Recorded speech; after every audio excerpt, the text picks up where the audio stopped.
सबसे पहले happy independence day to all of you.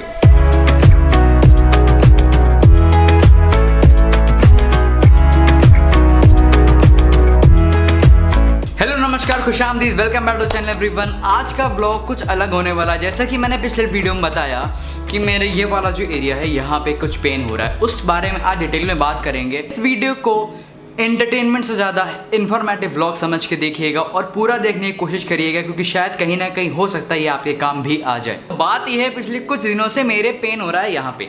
बात क्या है, ये पेक्टोरल एरिया होता है, या जैसे कह सकते हैं हम लोग अपने चेस्ट का एरिया। यहाँ पे ये पीछे जहाँ पे जिसे आप लोग शोल्डर ब्लेड बोल देते हो, या फिर यहाँ जो बोन होती है स्कैपुला उधर साइड पे, यहाँ पे क्लाविकल हमारी बोन होती है वो, जिसे ब्यूटी बोन भी बोला जाता है, क्योंकि हर कोई बायोलॉजिकल फील्ड से नहीं है, तो मैं ऐसे पॉइंट भी बोलूँगा जो एक आम इंसान को भी समझ में आए। ठीक है, तो कुल मिला के मेरे जो पेन हो रहा है वो एक सर्कुलर वे में हो रहा है शोल्डर जॉइंट पे, कि अगर आप यहाँ पे कंपास रख के एक सर्कल बिल्ड करते हो ना, तो इतने एरिया में मुझे पेन फील हो रहा है। इसमें अगर हम गौर से देखें तो एक तो ये पेक्टोरियलिस रीजन है, जहाँ पेक्टोरियलिस मेजर मसल होती है, एक ये मसल का अटैचमेंट हो सकता है, एक यहाँ पे ये डेल्टॉइड जहाँ पे आपके इंजेक्शन लगता है वो वाली मसल, इसे डेल्टॉइड बोलते हैं, इस पे पेन है, और पीछे ये मसल होती है, इसका नाम होता है ट्रेपेजियस। ये तीन मसल्स पे पेन लग रहा है। अच्छा, यहाँ पे मुझे पेन फील हो रहा था जहाँ पे मेरे रिब्स होती हैं, तो रिब्स की मसल का नाम होता है इंटरकोस्टल मसल। तो क्या ये भी पेन कर रही है? इसको जानने के लिए हमने ये दिमाग लगाया। मेन काम होता है इंटरकोस्टल मसल का आपके ब्रीदिंग चीज़ में। ठीक है, आपके रिब केज को अंदर बाहर करती है हल्का सा, ताकि आपके लंग सांस ले सके। उस गहराई में हम नहीं जाते। बात यह है कि मैंने जब डीप ब्रीथ किया, डीप एक्सेल किया, मुझे कोई भी पेन नहीं फील हुआ। इसका मतलब है इंटरकोस्टल मसल में कोई प्रॉब्लम नहीं है। अब सिर्फ तीन चीज़ों पे बात करेंगे, पेक्टोरियस मेजर, डेल्टॉइड, ट्रेपेजियस। हमारी इन तीन मसल्स में मसल स्पैज़म हो सकता है, मसल में थोड़ी टाइटनेस इसे कह सकते हो सकती है, और उससे हो ये रहा है कि मेरा जो रेंज ऑफ मोशन है, आम भाषा में रेंज ऑफ मोशन मतलब कि कोई भी जॉइंट कितना मोशन कर रहा है उसकी रेंज होती है। हर एक जॉइंट की रेंज होती है। सपोज एल्बो जॉइंट का ये रेंज ऑफ मोशन होता है, बस समझ में आई बात। लेकिन जो शोल्डर जॉइंट है वो 360 डिग्री मूव करने के लिए बना होता है। जैसे कि ये वाला जॉइंट मेरा, जिसमें कोई प्रॉब्लम नहीं है, उसकी बात करें तो जब ये सीधे ऊपर जाएगा, एकदम आराम से सीधे जा रहा है, कोई दिक्कत नहीं फील हो रही है। ये पूरा पीछे तक जा रहा है, ये देख सकते हो आप, कोई प्रॉब्लम नहीं है।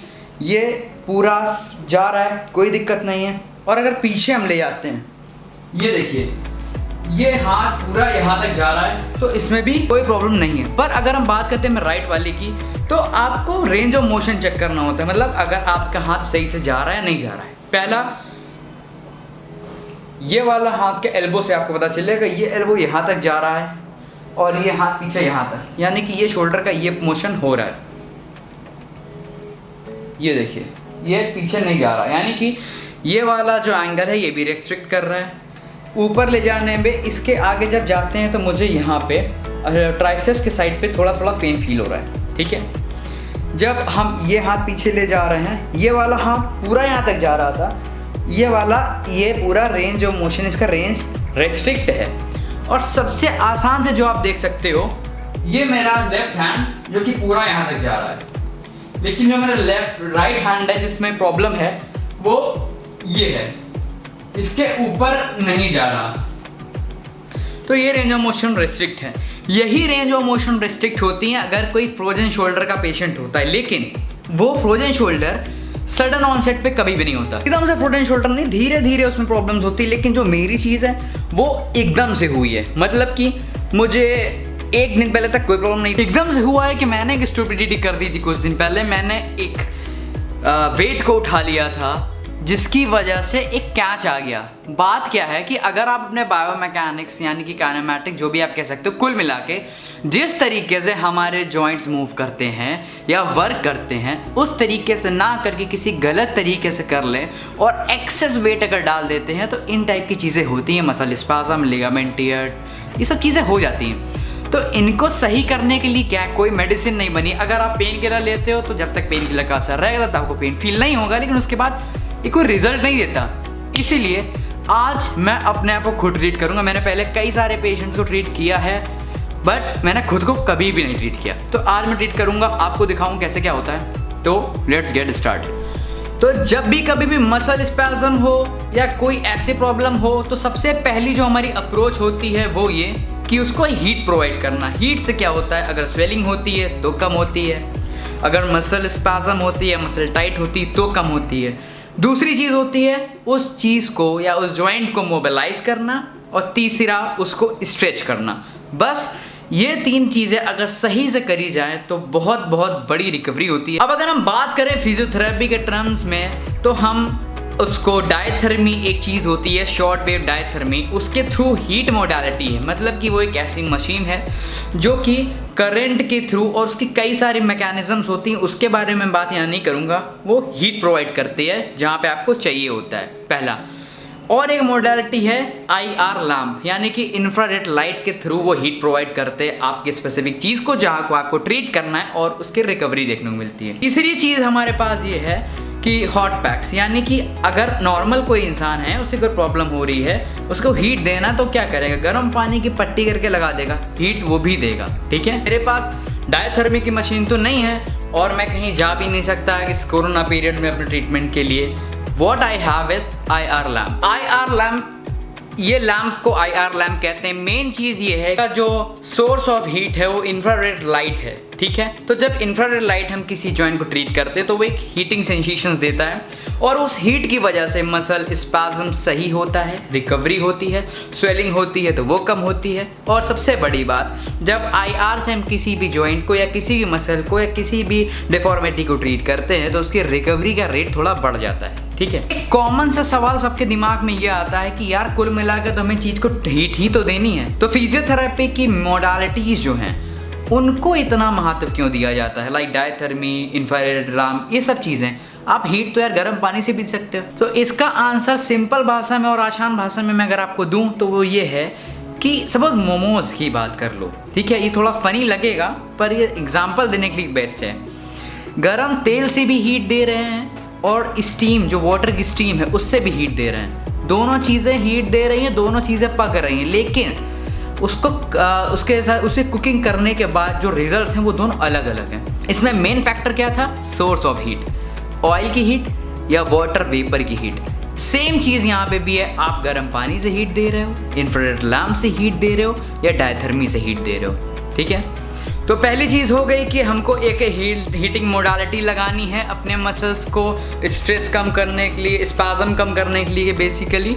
दूसरी चीज़ ये कि जॉइंट को या उस मसल को हमको मोबिलाइज करना है। अगर आप ध्यान से देखो तो ये वाला जॉइंट मेरा इस जॉइंट से थोड़ा ऊपर उठ गया है, यानी कि सुपिनेट हो गया है। ठीक है, वो क्यों हुआ, क्लाविकुलर स्कैपुलर जॉइंट जो है वो थोड़ा सा ऊपर हो गया है क्योंकि मेरा पोस्चर गलत है। तो थोड़ा पोस्चर वर्क करें, लेकिन अगर हम इसको नीचे ले आते हैं ना तो मेरे यहाँ पे ये जो आप जगह देख रहे हो यहाँ पे पेन क्रिएट हो रहा है। इन सब चीज़ों को ट्रीट करने के लिए हम 3 मसल्स पे हीट देंगे, पेक्टोरलिस मेजर, डेल्टॉइड और ट्रापेजियस।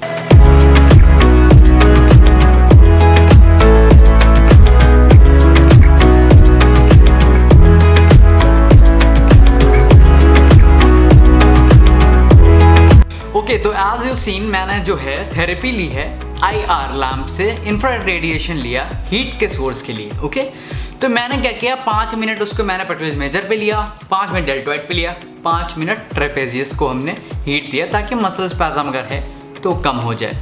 और भी इसके कई सारे बेनिफिट्स होते हैं जो कि मैं गिनाने नहीं बैठूंगा, बस मैं आपको बता रहा हूँ कि हुआ क्या है मुझे और मैं कर क्या रहा हूँ अपने साथ। As I am a physiotherapy student, तो मैंने चीज़ें दूसरों पे ट्राई करी है, मैंने कई लोगों को थेरेपी दी है, बट खुद को पहली बार दे रहा हूँ। अब ये बात हो गई इलेक्ट्रोथेरेपी की। फिजियोथेरेपी की 2 फील्ड्स हैं, एक है इलेक्ट्रोथेरेपी, एक है थेराप्यूटिक थेरेपी या फिर फिजिकल थेरेपी जो मेन कहलाती है। उसमें होता ये है कि इलेक्ट्रोथेरेपी में हम कुछ इलेक्ट्रॉनिक मोडालिटीज़ के थ्रू थोड़ा सा उसको देते हैं, किसी भी जॉइंट्स को या किसी भी प्रॉब्लम को हम थोड़ा थेरेपी देते हैं। बट जो हमारी फिजिकल थेरेपी है वो बहुत ज़्यादा वास्ट है। मींस अभी ये मेरे शोल्डर प्रॉब्लम थी तो इसमें मोबिलाइजेशन और उसके ऊपर एक मैनिपुलेशन चीज़ होती है जो कि सबको नहीं देनी चाहिए, और उसमें एक्सपर्टी हासिल करना ज़रूरी होता है किसी भी थेरेपिस्ट को, क्योंकि उसके जो कॉन्ट्रा इंडिकेशन है वो काफ़ी हैं अगर उसको सही से नहीं दिया गया। खैर वो सब बातें इसमें नहीं करनी है। बात यह है कि अब मेरे पास कोई और थेरेपिस्ट नहीं है, कोई और नहीं था कि मोबिलाइज कर सके मेरे जॉइंट को, क्योंकि ये फैक्ट बात है, फिजिकल थेरेपी इलेक्ट्रॉनिकल थेरेपी से भी काफ़ी ज़्यादा वास्ट है और उसके रिजल्ट्स भी काफ़ी बेहतरीन होते हैं। ठीक है, अब क्या करेंगे, जैसा कि मैंने आपको बताया कि मैं तो मसाजर यूज़ करूँगा, पर अगर आपके पास मसाजर नहीं है, कोई दिक्कत है, तो आप नकल बनाओ और ये मोशन देना होता है जहाँ पे भी आपको थोड़ा सा उसको मोबिलाइज करने की कोशिश कर रहे। लेकिन अगर पेन हो आपको या कुछ प्रॉब्लम्स फील हो रही हो तो बिल्कुल मत करें, अपने फिजियोथेरेपी से ज़रूर कंसल्ट करें। बाकी मैं ये काम ख़त्म करता हूँ, फिर आपसे मुलाकात करता हूँ।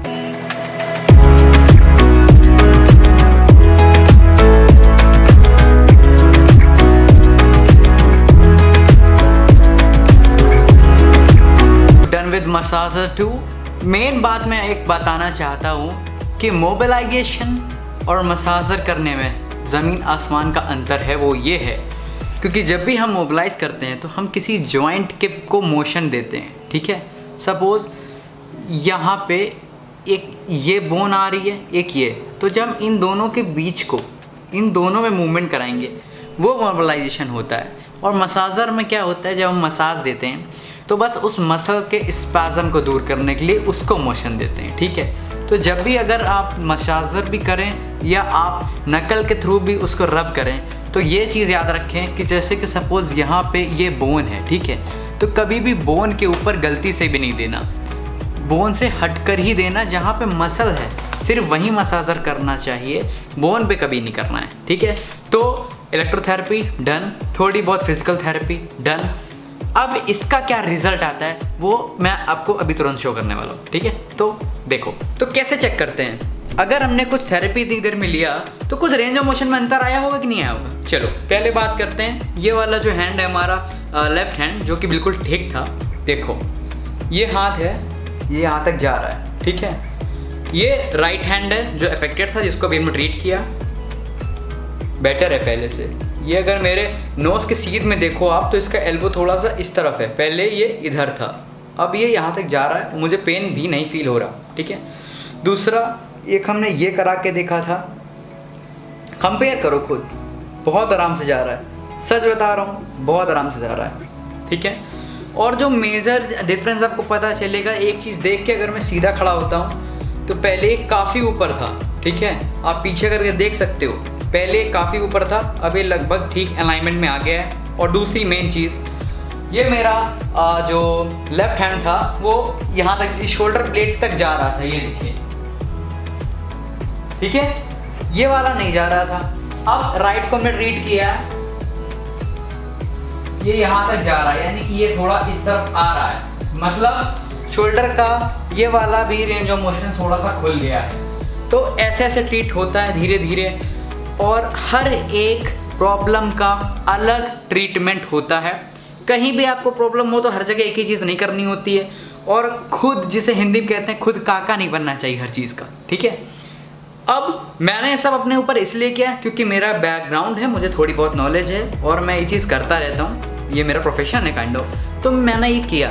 अब हर आदमी को सब कुछ नहीं करना चाहिए। ठीक है, अगर आपको किसी भी प्रकार की कोई भी प्रॉब्लम है तो आप अपने फिजियोथेरेपिस्ट से या किसी डॉक्टर से कंसल्ट ज़रूर करें।